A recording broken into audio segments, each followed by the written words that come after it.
Hello guys, in this clip I'll talk about the tort of defamation. It is called in Thai หมิ่นประมาท okay. However, the defamation I'll talk about is a part of the civil law. I mean, it's a part of the tort law. It's not the criminal law, okay. If you compare the defamation in the criminal law that Ajahn Jompon might cover in the class of media related crimes, it it is totally different because it is from different source of written law. Because the defamation the tort of defamation is from the commercial and civil and commercial codes, but the defamation that Ajahn Jompon might cover will be from the criminal code of Thailand or the penal code, okay.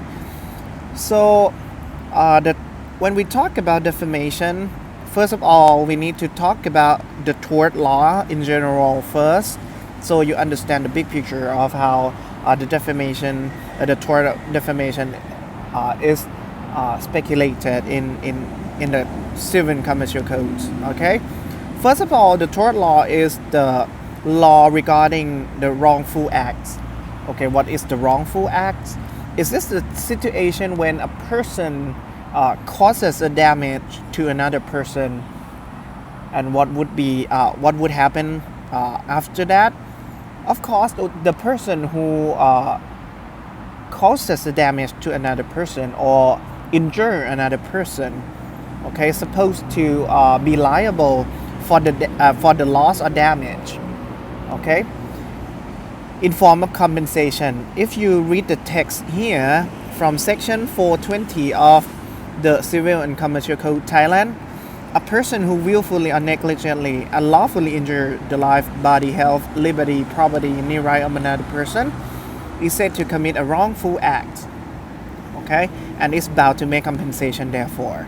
So the idea here is that a person who injures another person or causes a damage to another person, okay, supposed to pay compensation, okay, to make compensation. And because of that, we might call this situation a wrongful act, okay. It means the action when a person causes a damage willfully or negligently. It depends, okay. And the wrongful act in Thai we call it ละเมิด, okay, ละเมิด. Okay, that's the legal term. However, in English we can call it tort or the wrongful act, okay. But tort is a little bit shorter, so it is a little bit easier for you guys to understand, okay. Then in the tort claim or the tort law, we normally have like two parties in a tort claim. One is the injured person, which is the person who received or who got injured by another person, and we might call that person a claimant or a plaintiff, because normally the person who got injured by another person will be the one who bring the case to the court, right? So that injured person, we call that person a plaintiff or a claimant, right? Another side or another party will be the wrongdoer or a person who injures another party, okay. So we might call that person a wrongdoer or person who causes damage to another person, okay. So what would be the court for the tort claim? Normally the tort claim will go to the court of justice, okay. In Thai court system we have many kinds of courts, right? We have at least 4 types of court: the court of justice, administrative court, the military court, constitutional court. Normally the tort claim doesn't go to the military court and constitutional court. It can go to the court of justice or the administrative court, depends on the case, right? It could fall into the jurisdiction of the court of justice or administrative court, but normally the case between individuals, I mean, if you hurt somebody, that would go to the court of justice normally, okay. In the case of administrative court, that could be somebody acting as the public authority, doing something, injuring another person or causes damage to another person. In that case, it could be falling to in the jurisdiction of an administrative court. But normally, the tort claim will go to the court of justice. Okay. So what is the meaning of the wrongful act that we got from section 420 of the Thai Civil Commercial Code? Okay, the wrongful act is an infringement of rights leading to a tortious liability, which is to make compensation. So if we extract section 220, we can see a few elements that we can put together, and when we would like to say that this person is liable, has the tortious liability for the damage caused by such person. So we have to make sure that all elements here are met. First of all, there must be an action or omission. Okay, the action or the situation causing the damage to another person could be done by action or omission as well. So what is an action? An action is the situation when you do something, okay, when you do something actively, okay, we can call an action, or we can call it commission. Okay, so if you hit your friend's head or body, okay, and your friend got hurt, okay, that would be the situation when the damage is caused by an action by you. Okay, the damage could be caused by an omission as well. The omission is the situation when you don't do something, and because you don't do that, you fail to do something, you fail to do that, the damage is caused by such omission. For example, you you break the glass on the floor, okay, and then you don't clean it, okay, you don't clean it, and someone step on that broken glasses, and then because of that person got hurt by the broken glasses on the floor. You can see that the action that you don't, okay, you fail to clean it up, okay, also causes the damage to another person. Okay, all right, so it could be an action or the commission or an omission that caused the damage, depends. Okay, the next element would be the intention. Sometimes the damage is caused intentionally or willfully. Okay, it means that you have an intention to do so. But in case of negligence, if you negligently causes a damage to another person, okay, you could be liable as well. But negligence is the situation when you have no intention, but you fail, okay, to have the appropriate level of care on such situation. Negligence in Thai, we call it pramat. Okay, it means that you don't care enough, you are not careful enough in such situation. For example, if you drive too fast and you hit like the pedestrian or you hit another car, you could be decided that the court might decide that you were negligent when driving, and when you hit another car, when you drive so fast, you drive too fast, okay, because you don't you are not like careful enough when driving. Okay, so when we talk about negligence, sometimes we have to take a look at other person as well, because when we talk about the level of care that you should have, okay, the level of care you should have, we have to compare with other persons, okay, what other person would do in that situation, okay. If they're gonna be more careful than you, okay, you could be held liable because of that. So we have to take a look at this the reasonable person standard.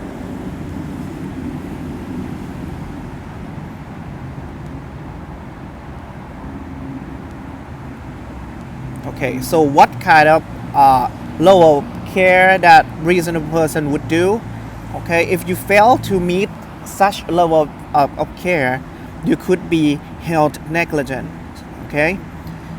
Next, unlawfully is mean that you are not authorized by any law, okay, to cause such damage. Okay, there must be a damage or loss by such action or omission. Okay, and causation means that the damage is caused by your action or your omission.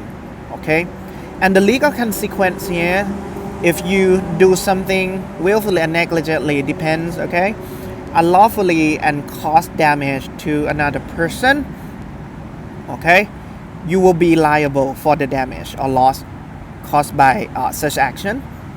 So or we can say that the injured person has the right to compensation. Okay, the injured person has the right to compensation. So what is protected under the law, especially section 420 could be the life. Okay, if your action causes death of another person, okay, you will be liable for that. Another person might be injured bodily, might be bodily injured, or it could be the damage to the health of that person, could be the damage to liberty or even property. Okay, if you hurt another person, okay, it could be that person life, that person body, that person health, liberty, or property. It depends, or any kind of rights. Okay, and if you cause the damage to that person willfully, negligently, you have to be liable under section 420. Okay. For example, Alan intentionally stole Brian's car, or we call it theft, right? We can say that Alan committed a wrongful act. Okay, and the damage here we can see it is the damage to Brian's car, which is a property, right? So the damage here we can see that is the damage or the loss to the property. Okay, and we can see this here. Alan stole Brian's car, so we can see the action here, right? And intentionally, Alan has an intention to do so. And then what's next? Unlawfully, there is no law authorizing Alan to do so, right? Then there is the damage here, because the Brian car was stolen, and then after Brian car was stolen, the Brian has no car anymore to use in his everyday life. So that is the damage or loss to the property that we just looked. Then another example, Aaron accidentally dropped Brooke's expensive glass on the floor and the glass was broken. Then Chris accidentally stepped on that glass and got hurt. In this case, Aaron committed a wrongful act as well, but in this case, Alan has no intention, right, to cause such damage. So in this case, we can see that the Alan negligently causes the damage, okay, to Brooke, and causing Brooke bodily harm. Okay, so because of this one is the bodily injury. Okay, bodily injury. Okay, so Aaron's supposed to be liable for the damage caused by his negligence. Okay, and what is the remedy for the person who got injured? Okay, we call it compensation, and compensation could be in any form, whatever can bring the injured person to the status or to the condition before the tort has been committed. Okay, we call it compensation. Okay, according to section 438, the court shall determine the manner and the extent of compensation according to the circumstances and the gravity of the wrongful acts. Okay, so the court has the discretion, okay, to determine how much or what kind of compensation would be paid or would be done or would be performed by the wrongdoer, the one who committed the wrongful acts. Okay, compensation may include restitution of the property. Okay, if you steal somebody's property, you have to return that property to the owner, of which the injured person has been wrongfully deprived of its value. It depends, right, on what kind of injury, what kind of damage, what kind of loss caused by another person. The compensation will be based on that. Okay, as well as damages to be granted for any injury caused. Damages we has the specific meaning, because the damages is a legal term, and it means that damages mean the payment. Okay, so the damages will be in the form of payment of the money, okay, of the payment of the amount of money that will be granted to the injured party. So the compensation could be in the in monetary form, okay, or it could be in other form. It depends on what kind of injuries we talk about. Okay, so if the injury is the injury to the property, we might think about restitution, that such property must be returned to the owner. Okay, but if such property does not exist anymore, okay, they might return the money instead of such property. Okay, but we have to think about the value of the property when the property has been stolen, right? So we have to think about the amount of money that will be paid, okay, in such situation. So in law, under section 438, okay, the court has the discretion to determine the amount, you see, the manner and the extent of compensations. So the court would take into account the circumstance, the gravity of the wrongful act, in order to determine the manner and the extent of the compensation. Okay, so when we talk about compensation under section 438, normally the cost will be based on the principle of actual damage. Okay, so the cost has to measure what is the damage, what is the loss caused by the wrongdoer, and see what is actually damage and how much is it, if they can measure in terms of money. Okay, and the objective of the section 438, okay, when the wrongdoer has to pay compensation, has to perform whatever to compensate the injured person. Okay, the idea of the compensation is not the idea to punish the wrongdoer, but to provide compensation, to provide remedy for the injured person.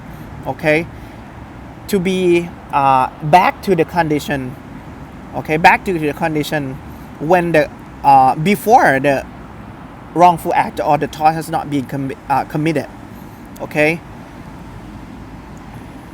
so the court has the discretion based on the circumstance and the gravity of the wrongful act.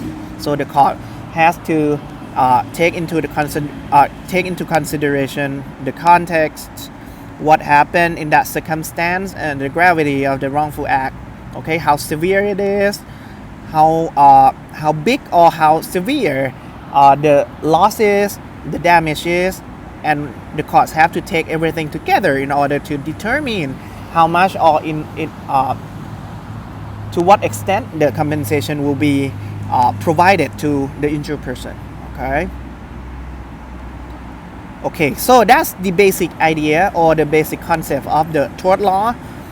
Then I'll talk about defamation, which is one of the tort claims. In the next clip, I'll try to make it